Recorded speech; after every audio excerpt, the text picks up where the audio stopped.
Hey guys, welcome back to more Reddit malicious compliance stories. In this Ripe video, imagine being an accountant who uncovers decades of embezzlement only to have your sleazy boss demean you, threaten your job, and bring in his girlfriend to replace you. Sounds like a nightmare, right? Well, my mom turned it into his worst nightmare using one simple trick. Let's dive right into the video. The first one is titled, "You are fired," from r/MaliciousCompliance. So years ago, I had a thankless labor/service job with a pretty unappreciative boss and got lots of stories. One morning, I roll into the office about 7:25 AM and get a dirty look from the boss as I head to the dispatcher's office to collect my day's work, supposed to be there for 7:15. I'd actually been working until about 1:30, 18-hour day, the night before, and was thinking that only being 10 minutes late was not too bad. When I got my stack of papers for the day, I let out one of those low groans and said, "You gotta be kidding me." It was gonna be another long day. Boss takes that as his chance to call me out in front of the rest of the office. He said, "Hey, if you're gonna show up late and then complain about work, we don't need you around here. You're fired." I don't know if he thought I would apologize for coming in late and ask to not be fired, but I knew that I could have a new equally crappy job before the end of the day. So I called his bluff and handed over my clipboard and walked away. He must have looked through my work for the day and realized that he didn't have anyone that could do what I could do, and with the labor market crunch, he just did not have anybody. On my way out to my car, I stopped and started chatting with my buddy and the dispatcher having a smoke. Boss comes out and tells me to meet him in his office so we can discuss my attitude. I said, "I'm not going to your office, I just got fired." My buddy and the dispatcher shocked, and buddy says, "You know, he pulled 18 hours yesterday and 15 the day before that." Dispatch says, "Why did you fire him? We've got no one to do his run today." Boss is taken a little back and says, "I didn't say you're fired, I said you are hired, so here's your route for the day." I say, "Well, if I just got hired, we should talk about my starting wage." And that is how I got a $2 per hour raise. Added anyone complaining about it only being $2 per hour, starting payback then was $9 per hour plus $1 per hour bonus if you did not skip a shift, didn't break anything, etc. So $10 per hour as a swamper if you got your bonus. Furthermore, it got bumped to $12 per hour, 11 plus 1, when you started driving truck, and you could get more from there as you worked your way up. I think the top end was $16 or $17, so for me, as a young guy, getting bumped to $13 plus $1 was a big increase. Also, this was around 2003 to 2004, and minimum wage was like $6. And the next one is titled, r/MaliciousCompliance, fire me and steal $1 million? Bad idea. And by the way guys, if you enjoy the malicious compliance stories, please don't forget to like the video and let me know in the comments where you are watching from today. Either way, the next one starts like this. So back in the 1990s, my mom worked for this big time company. We will call it Company W as an accountant. Her boss, the head of finance, was a sleazy guy, and despite being semi-wealthy, it was a big company, and married with kids, he always tried to pick up younger women in the office. Eventually, after a few years, my mom, being the amazing accountant that she is, noticed small irregularities in several statements. I don't know the technical terms, but mom realized that someone was embezzling the company's money for at least a couple decades. Concerned, she brought it up to the head of finance, who proceeded to demean her, call her names, botch her claim, and basically threatened to fire her if she brought it up again. And well, my mother is not one to start crying and instead sought to prove him wrong. However, a couple of months later, head of finance brought in a new lady, young, she was legit blonde and fresh out of college, to train under mom. My mother instantly knew what this was and started putting out feelers for a new job. In the meanwhile, she trained the younger lady who, to quote my mom, was not the brightest bulb. Now, Company W had a policy when an employee was gonna be fired. If the employee was being fired for reasons other than rule-breaking, violations and so on, they would be allowed to say that they quit to be able to give their week's notice and get pay. A fair policy. So one day, mom was summoned by head of finance and told that he was firing her. She quickly counteracted and used the policy to her advantage, which angered head of finance, but he had to comply. The malicious compliance I know you're waiting for? Well, head of finance told my mom in a rather rude way that since she was going about it that way, she might as well do an exit interview. My mother literally had a light bulb moment and said to him that in that case, she would. Also to note, an exit interview is a formal way of leaving a job, akin to an interview for getting the job. It's a way for employees to share their experience and why they're leaving for records, including HR, human resources. You can see where this is going. So she was scheduled for the exit interview, and when she went in, my mother had to, of course, bring in files relating to her work. I cannot recall the exact reason other than it having to be relevant to her reason for leaving, and show it to the interviewer. My mom brought in 3 large boxes of files, each one containing evidence of the embezzlement.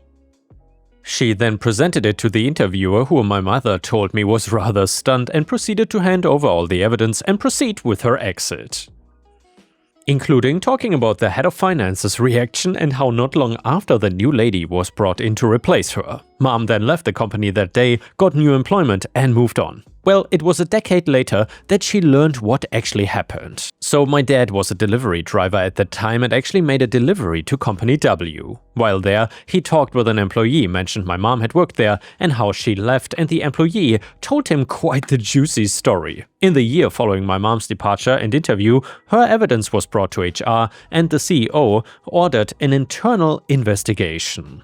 Hidden cameras were placed in the accounting division, every file made was screened and photocopied, tiny details scrutinized and bank records triple-checked. I think you can see where this is going, and yep, the head of finance was embezzling from Company W. But it gets even better. They get him on camera making out with the new lady inside the main office after hours. To add some insult to injury, the cameras also caught him being cruel to those under him, touching other women, etc. But the biggest thing was still the embezzlement. Head of finance managed to, in over 30 years, steal over $1 million in Company W's earnings from his days as a mere accountant and all through his promotions. Now, the exact way he was able to get that much over time was not told to my dad. I doubt the employee knew, but he did know about the fallout. Head of finance was summoned to the Big Cheese's office the day after the evidence was compiled, and let's just say, head of finance wished he had simply been fired. Because instead he was arrested for the embezzlement and for sexual misconduct or something like that, as well as a few other things my mom cannot really recall. The new lady who came in actually revealed that he had brought her in after starting to date her, and even revealed to her what he was doing. Her job basically had been to help him cover it up so they could live the rich life. She didn't even know what exactly accounting was other than managing money, the perfect cover so to speak, and if the now ex-head of finance thought being arrested and charged was bad enough, when his wife found out, the employee who told my dad this hadn't been present when the wife had come in, while the ex-head of finance had been let out, but a friend of his had seen what happened. She had just went up, smacked the now ex-head of finance, screamed obscenities at him before saying that she'll be seeing him in court for a divorce. While my dad couldn't learn what exactly happened next, what was clear was that the guy's life was ruined. And my mom, while not a vindictive person by any means, did feel somewhat joyful over the outcome. Lesson to be learned here: never screw with an accountant who actually knows what they are doing. Edit to clarify, the malicious compliance is that at the exit interview, my mother has to submit paperwork relating to why she left, so when the head of finance sarcastically told her she might as well all go for it, she did, and presented all those files of evidence against him stating why she left, including what he had said to her. This is not revenge because my mother never intended it to be. She actually didn't realize how deep it went or that he was such a scumbag. She simply did exactly as she was told. Another thing to clarify, the CEO got involved because 1. Head of finance was leeching from their funds for a very long time, and 2. They had been friends according to mom. Yikes. Also please note, she did not learn of the fallout until a decade later, and from my dad who was told by an employee from the company, and mom told me. If I did get something wrong, well, telephone effect anyone. And the next one is another malicious compliance story, which is titled, "You are right, you are never working with me again." Posted by user cutewish4078 on r/maliciouscompliance. So, back about 7 years ago, I was promoted to office manager of a small construction company. I inherited a very messy role. The previous office manager was disorganized and technologically disadvantaged. When I came into the role, I was brand new to this type of work, but I've always been very detail-oriented. I did not understand the vendor or inventory process, so I immediately began to log everything I could, so so I would be able to make reports and understand it all. Well, fast forward about 2 months into the role, and the owner of the company informs me he only wants to sign checks 1 day a week. Essentially, we would inform our vendors that any invoices received Friday to Thursday at noon would have a check cut and signed on Friday. I'm not sure if this is standard anywhere else, but judging by a few vendors' reactions, it was not in this industry. Understandable, we are talking about truck drivers who go and pick up a load of material, pay for it, and then deliver it to the job or our yard. So if they do that Friday, turn in the invoice, they are out $500 to $1,000 until the next Friday. They were used to being paid within 1 to 2 days, and some of these guys live paycheck to paycheck. It was not ideal for them. I sent out an email to the vendors and explained the processes. While not all of them were happy, no one had too much of an issue with it. I gave them, I think, like 2 weeks of notice before the policy would begin. Plus, we had worked with all of them for years, they knew we were good for the money, and then there was this one vendor. He stated that it was gonna be a headache. I apologized, explained this was the new policy and we could not just adjust. He accepted it, I thought, and we moved on. 3 or 4 weeks later, he calls me in a hissy fit because he needs his check now. I apologized, explained to him that his check was going to be signed the next day, this was a Thursday, and as per our policy, and told him my hands were tied. He hung up on me and called my coworker, project manager. He was screaming into the phone, which, since we were in the same tiny office, meant I heard every word. It ended with, "I won't work with that BITCH from here on out, I will only talk with you." Oh really? That's how it is? Well, here's the thing. Like I said, I'm pretty detail-oriented, and the product he delivered to our yard was consistently off. My system would say, we have 100 yards of it, but my super would be asking for 3 more loads, 45 yards each, because the bag had roughly 10 yards left. Well, I had brought up the issue with the owner and super, and we had established a new protocol that our personal crew truck drivers needed to fill out papers every day to show what they were taking to projects. I was keeping track of every yard, and sure, there should have been some loss, but 100 yards? Seriously, I'd always assumed it was a shortage on our end. That we were overusing this material, or they were not tracking their loads to jobs correctly, or we were measuring it incorrectly in the bag, probably a combination of the 3. However, after being called a BITCH though, I called one of my vendors who delivered a different material and asked him if he could deliver this material. I told him how much we got, 45 yards a truck, usually 3 truckloads every other week for blank cost, and he was bewildered. He goes, "How's that guy matching that cost? That is unbelievably low." Then he asked me who the vendor was, and he tells me, "That guy's truck cannot even carry more than 20 yards. And when I was hesitant to believe this, he added, "Do you get weight receipts?" I'd never heard of weight receipts. Again, to clarify, I was an absolute baby in this industry, no one had trained me. However, I had noticed that every other vendor had a weight written on their invoices, something I had logged but never paid too close attention to because we measured in yardage, not tonnage, and there were some items that I would convert to yards because they only gave me weight, but then most yards and tonnage notated. While this guy always turned in a handwritten ticket that said 45 yards, this is how it had always been. The office manager before me would order 3 loads of 45 yards of material. It would be delivered in the bag. I don't think she would tell the bag how much should be there, and I certainly never did either, not until I started to notice the discrepancies. Not until I started creating processes to fix these discrepancies. Favorite vendor goes on to say, "Hey, I know the yard he picks up from. I pick up different material there, and I'm friendly with them. They should have copies of the receipts. I'm gonna try to get them for you." He asked what day our last delivery was. I gave him the details. Despite liking this vendor, I was pretty skeptical. I mean, surely he just wants my business and wants me to pay more, but still, I could not lie and say I was not curious if what he was saying was right. That day, he texted me some photos of the receipts, and sure enough, that vendor's name is on them. The date matches, the driver's name matches, I hadn't shared that. Also, the timestamps even matched from how long the drive from this yard to our yard was and / when he arrived according to my cameras, so basically, he was picking up only 20 yards of the material each time, and he was overcharging us 75 yards each time we ordered and paid, which is how he was giving us such a deal. Also, it turns out the owner had demanded previous office manager negotiate the so-called deal. Well, I dug up all our past dealings with him. Unfortunately, previous office manager had not kept receipts, so I only had past checks in our system to go off of. We had worked with this guy for years. Potentially, it was tens of thousands of dollars in theft, but without receipts and wait receipts, there was not much we could do except not work with him anymore. I asked favorite vendor for his price. I checked around with other vendors and found it to be a decent price, so I started to order from him from there on out. So yeah, that guy never worked with that bitch again. He got what he wanted. He reached out to coworker a few times when we stopped ordering, and coworker told him each time, "Talk to office manager." He called me once, but I did not answer. He had said that he had never wanted to talk to me again either, so he got his wish. I'm no longer the office manager, thank God. I mean, I hated that role and rejoiced the day I was able to hire someone else for it. The current office manager still cuts checks on Fridays only. I was able to sit her down and give her a lot more info and training than I received. We now work with far more established companies that have 30-day policies and credit. This is more due to development in our area, making bigger companies available to us. Favorite vendor actually sold his company to one of those bigger companies, which is sad, but business.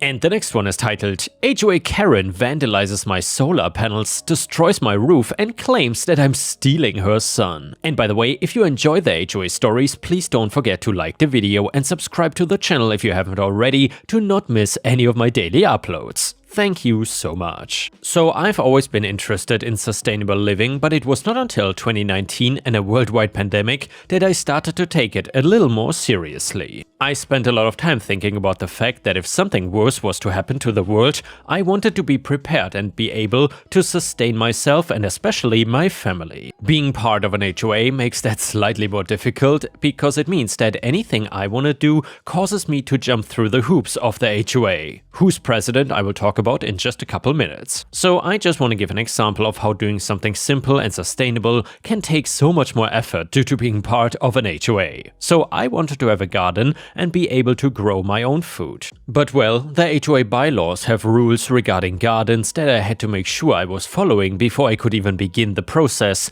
They had rules about where the garden could be on my property, how large it was allowed to be proportional to the size of my land, and they even had rules about what vegetables and even flowers I'm allowed to plant. All of the information being hard to find in the first place and harder to interpret due to them writing their bylaws in very tough legal terminology. Another thing that took me a while to get done was installing solar panels on my roof. I had no idea there were so many different types, and I had to find the best one that also would not interfere with any HOA laws. Lucky for me on this one, or so I thought, the HOA does not mention solar panels. What I learned the hard way was that I'm not great at the do-it-yourself method of installing them. So I had a state-of-the-art solar panel system installed on my roof. It was great and I did not need to pay for electricity anymore. Plus, if a blackout happened or another worldwide problem, this time involving power, I would be set. Now, to finally introduce the other people in this story, Karen. If you couldn't tell, I was trying to put off describing her,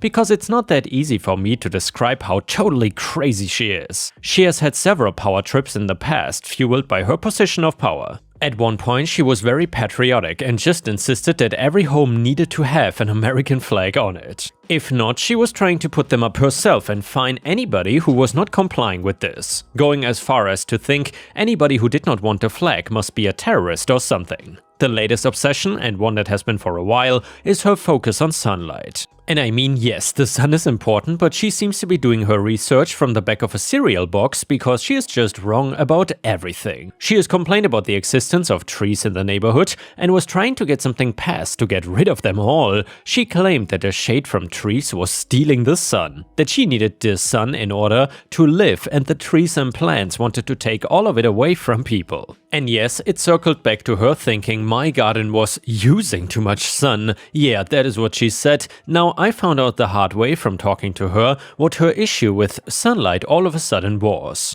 And keep in mind, this conversation happened before I got the solar panels. So she was talking about my garden in this instance. Karen, your plants are using all of the sunlight. Me, what? Karen, your little garden thing over there. The plants are absorbing all of the sun. Don't you know that other people need it too? Me, and they are getting it. The sun is everywhere. Karen, no, there's only so much sun and you're taking it away from me and everybody else. Me, No. The sun is all over the place. Plants don't pull in the sun. That just makes no sense. Karen, that just shows how uneducated you really are. I read an article and it said that the sun is not eternal and won't last forever. The sun is a finite resource, and once we use it all, then we are all gonna die. We only get so much sun for our neighborhood and you're trying to steal it all. Me, I don't know what you read, but the sun is not finite, and yes, eventually there will be no more sun in like a million and millions of years when it burns out, but it's not limited in how much we have. When the sun is out, it's everywhere at once. There's not a certain amount that each neighborhood gets. Karen did not believe me and instead decided to call me uneducated again. I really think she read something talking about how one day the sun will go out and totally understood it wrong to think that we could overuse it and burn it out like a light bulb. And well, from there came up with her own messed up conclusions. After I got my solar panels though, things got even worse. It was summer and it was hot outside, like the kind of heat nobody should be doing any work outside or they would risk heat stroke. I had gone to the movies with my family to try and keep cool in a nice dark theater for a couple hours. We saw an afternoon movie, so when we got home it was still sunny out and still very hot. On my roof was none other than Karen with gardening tools. Superficially, my gardening tools, but that was the least of my concern at the moment. She was slowly hacking away at my solar panels with a spade. I was amazed that it was powerful enough to do any damage, but she had destroyed a couple of panels already. She was ripping pieces off and throwing them off of the roof. I wanted my family nowhere near this crazy lady. The last thing I wanted was for her to throw the tools at them or something, so I approached her alone, and when I got closer I could hear that she was talking to herself, mumbling about the panels stealing her sun and that the neighborhood would go into an ice age because of it. The closer I got, the more damage I could see that she was actually doing to my panels. There was exposed wiring that she had ripped out, and panels that she couldn't remove seemed to have been shattered. She did not even notice that I was there and just kept mumbling to herself. I didn't know what to do, but my instincts had me pulling out my phone as soon as I got home and saw her up there. I tried talking to her to see if I could de-escalate the situation on my own. Looking back, I wish I had called the police sooner and avoided trying to speak to her in the first place. In my weak defense, I was very upset about seeing her destroying everything and my emotions won out over logic. Me, Karen, what are you doing on my roof? Get down from there. Karen, you're trying to steal the sun from me. Me, what are you talking about? They just used the sun that touches them to power my house. Karen, liar. I looked into these things and I found they sap all of the sun and the warmth. You want everybody else to freeze to death and take the sun for yourself. You want to steal the sun away from me. Me, I'm recording all of this, you know. The more you destroy, the more you're going to have to pay me back to reinstall them. You're literally doing thousands of dollars of damage onto my roof. Look, you're even destroying the actual roof under the panels. Karen, you just want to steal my sun away from me. These panels are making my flowers wilt and taking away my sunbathing. I need the sun to live and you want to hoard it for yourself. You need to release the sun from these things and let the world have it back. Me, get off of my roof now. You have no right to be on my property and especially not on my house. Karen, you're gonna get fined for these things. I will fine you for every single regulation we have. You cannot steal community resources and you cannot yell at the president. I was getting nowhere with Karen and realized that she might be more unhinged than just a regular Karen, so I finally called the police because she was not looking to be getting off of my roof anytime soon. The more she destroyed, the more likely she was gonna end up hurting herself. The police came and she kept on with her stories. She told them that she was doing HOA work and they could not stop her. The police can clearly see that there's something wrong with her, but if it is mental or drugs, it's just impossible to know. However, they were able to get her off of my roof and into custody, and once she was gone, I was able to go up there myself and see the true amount of damage she had done. The entire system was wrecked and it would need to be fully removed and then reinstalled. I had insurance on it, but that was only for natural disasters and things like that, not for being smashed by a crazy person. Speaking of Karen, by the way, once she was taken into custody, they were able to try and work out if she was on anything. She was going under arrest for destruction of property and was not going to be released until they knew what was actually going on with her. From what I heard, she had a psych evaluation and it was found that while she was on no drugs, she was clearly having a mental health episode. She was suffering from a delusional disorder that stress and her obsession with the sun made even worse. In her mind, the things she was saying were true and that I was stealing the sun away from her with my solar panels. She was not stable enough to be released, so she was moved into a hospital to receive treatment. I found out about the diagnosis and the fact that she was now in a mental hospital due to my lawyer. I had hired one because in addition to her getting arrested, I wanted to file a lawsuit against her in order to get the money to get my solar panels fixed. The lawyer was able to get the information about her condition and the fact that she was going to be in the hospital for an unknown amount of time. Apparently, the issues from what I learned with people with delusions is that they also tend to not want to take their medication. They think the world and doctors are out to get them, and due to her state, I would not be able to sue her directly. Instead, I was going to turn all of my attention onto suing the HOA itself. Since she was the president and doing so in her mind on behalf of the HOA, I was able to turn my lawsuit for the money back onto them. Of course, they were trying to defend that since Karen did this of her own free will, that they should not be responsible for what happens. Things started to fall apart for them when the things that were going on behind closed doors finally all came to light. So then I learned the full story of what was going on with Karen from my lawyer, but from the HOA I learned that they had known the entire time. Karen had apparently told several of the other board members about her issues with the solar panels and told them that she was gonna remove them. Not a single person on the board decided to try and stop her or talk her out of doing so. So yeah, it was clear that she was not stable, but they allowed her to continue keeping her position of power despite not being mentally sound enough to handle it. In fact, the stress of being the HOA president may have contributed to her finally going over the edge into full-on crazy mode. The HOA did not want to pay me and things ended up going to court, with the HOA insisting that Karen alone should be to blame for what happened. However, they knew perfectly well that if I tried to sue Karen for the money, I would not be able to get anything. She probably would not even be stable enough to stand in front of a judge and then get away with it for just being totally crazy. This was when the HOA bylaws finally came into play in my favor for once. It was found in the bylaws that the HOA has its own set of responsibilities. They had broken those in two totally separate ways. The first being that the board was self-regulating, and if one member was starting to act in a way that was not beneficial to the community, a hearing would happen to determine if their position should be terminated. That should have happened with Karen, but it never did, and instead they tried to hide it. The second thing is that if any property was wrongfully damaged due to a direct result from the HOA's interference, it would be their responsibility. That alone was enough for me to get the money that I needed from the HOA in order to fix my roof and get new solar panels installed. I had no idea that the list of bylaw rules included rules that the HOA board had to follow. My guess is that most people don't know about that and the HOAs want to keep it that way. They got a ton of rules to follow and responsibilities they needed to fulfill, or else they could get sued by the homeowners. Speaking of which, they were in the middle of breaking another one of their own rules because they had never bothered to adjust the HOA board once Karen was hospitalized. It was clear that she was going to need long-term care and would no longer be able to run things. They were supposed to hold an HOA meeting where everybody could discuss things and ultimately vote for the proposed change in the board.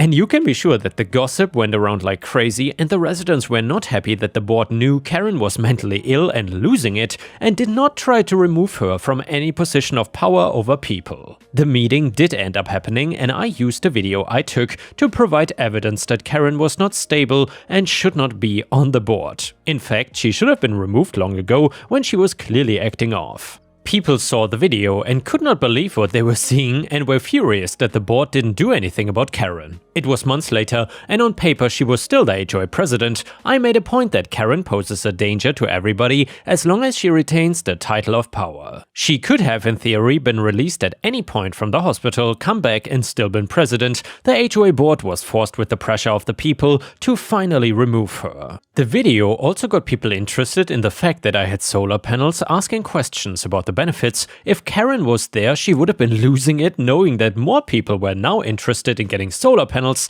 and stealing her son away from her. Well, the HOA was not off the hook as everybody was still angry with them and felt that they were part of the problem. Instead of a new president being appointed, there was a petition to get rid of the HOA fully. And well, what can I say? It worked and the HOA got dissolved. I don't want to talk too much down about Karen because at the end of the day, she is mentally ill and looking back, I wish I knew and did not speak to her so harshly. I have no sympathy for the rest of the HOA and I am glad that I was able to get the money from them in the lawsuit. Plus, with the HOA gone, I can do more self-sustaining things that I was not able to do under their rules, such is a larger and more diverse garden, and even chicken. And the next one is titled Terrible Bosses, the Company Car from Hell, posted by user BrightRick on r/Ripestories, our own subreddit. So many years ago, I worked for a large specialty sports retailer. We were the largest scuba chain in the country in terms of locations and sales volume.